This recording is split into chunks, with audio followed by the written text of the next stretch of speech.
Assalamualaikum warahmatullahi wabarakatuh. Saya Muhammad Atib Muhammad Razi. Nama komitik saya di 2018 2085 943. Hari ini saya akan membentangkan mengenai kesimpulan pengurusan murid. Okey, yang pertama ialah setiap murid adalah unik dan mempunyai pelbagai kebolehan. Di mana setiap murid ada berbagai kebolehan. Setiap murid tidak sama kebolehan dia. Contohnya seorang murid ni dia boleh faham ketika guru mengajar, tetapi ada seorang murid ni dia kurang faham. Dia perlu diajar berulang kali supaya faham. Jadi guru haruslah tahu dan mengkaji pelajar-pelajarnya yang diajar supaya tahu kebolehan dan tahu mengaplikasikan kebolehan pelajar tersebut untuk gunaan ketika pembelajaran. Okey, yang kedua ialah peranan guru sebagai pendidik yang bertanggungjawab amat penting dalam keadaan wujudnya perbezaan individu supaya dapat melaksanakan PMP dengan berkesan dan berfaedah untuk setiap murid-murid yang berbeza. Maksudnya di sini ialah setiap guru atau pendidik haruslah bertanggungjawab dalam mengajar murid-murid itu ataupun melaksanakan PMP dengan berkesan, kerana setiap murid ini dia punya kebolehan tidak sama dan unik. Jadi guru-guru perlu peka dan prihatin serta lebih kreatif untuk mengajar setiap pelajar yang mempunyai berbagai kebolehan.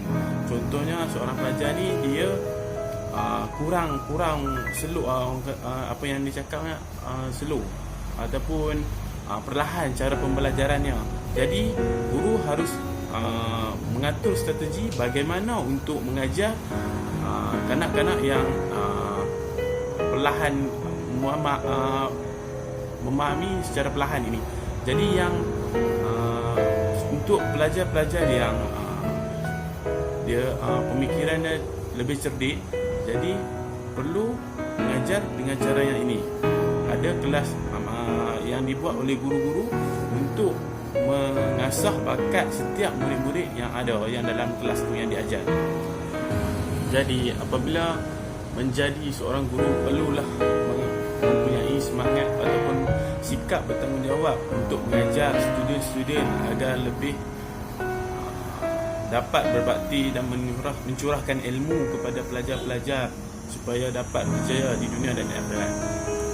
Okay, yang seterusnya, guru perlu merancang aktiviti PMP mengikut kebolehan murid masing-masing. Seperti yang saya cakap tadi, setiap guru perlu merancang dengan baik dan mengatur strategi bagaimana untuk menguruskan pelajar-pelajar yang berbeza kebolehan murid-murid ni. Jadi guru-guru ni perlu mengatur strategi, mengatur jadual agar pelajar-pelajar tidak disisihkan. Contohnya pelajar ini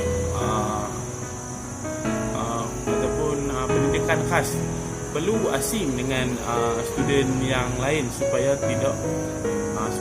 mereka boleh fokus untuk belajar dan tidak ketinggalan, sebab mereka ini sedikit lambat memahami apa yang diajarkan oleh guru berbanding murid-murid normal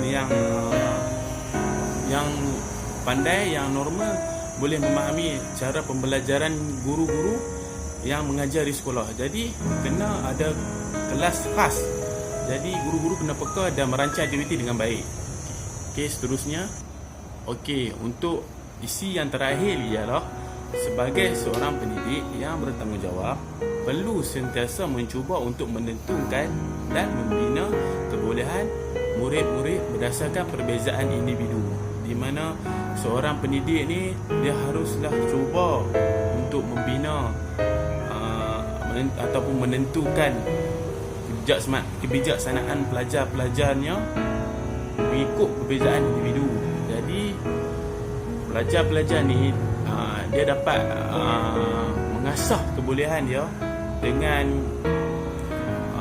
cara yang betul lah. Jadi cikgu sekolah, guru-guru ni dia tahu kebolehan masing-masing pelajar tu. Jadi sebagai pendidik, kenalah bertanggungjawab untuk mengasah bakat pelajar masing-masing. Setiap pelajar tidak sama, dan apa yang pelajar itu ada adalah satu anugerah yang dikurniakan oleh Tuhan. Jadi guru-guru haruslah mengasah bakat tersebut supaya dapat dimanfaatkan untuk pelajar sendiri dan untuk guru, di mana ianya dapat memberikan manfaat kepada pelajar itu sendiri. Okey, yang seterusnya ialah melalui aktiviti tindakan susulan yang efektif, guru dapat membantu murid meningkatkan kemajuannya dalam pembelajaran dan seterusnya memperolehi pencapaian cemerlang dalam penilaian sumatif dan penilaian di peringkat pusat dan dalam diri murid dari aspek kognitif, pemikiran efektif, afektif dan perasaan dan tingkah laku murid. Untuk perakhiran kata daripada saya ialah kesimpulan penilaian dilaksanakan dengan sempurna oleh guru dapat membantu murid mengatasi masalah pembelajaran yang telah dikenal pasti pada peringkat awal lagi supaya kelemahan tersebut tidak terhimpun, dan seterusnya melalui aktiviti tindakan susulan yang efektif, guru dapat membantu murid meningkatkan kemajuannya dalam pembelajaran dan seterusnya memperolehi pencapaian yang cemerlang dalam penilaian sumatif dan penilaian di peringkat pusat dan dalam diri murid dari aspek kognitif, pemikiran afektif, perasaan dan tingkah laku moral seperti yang saya cakap tadi. Okey, itu saja daripada saya. Sekian, terima kasih.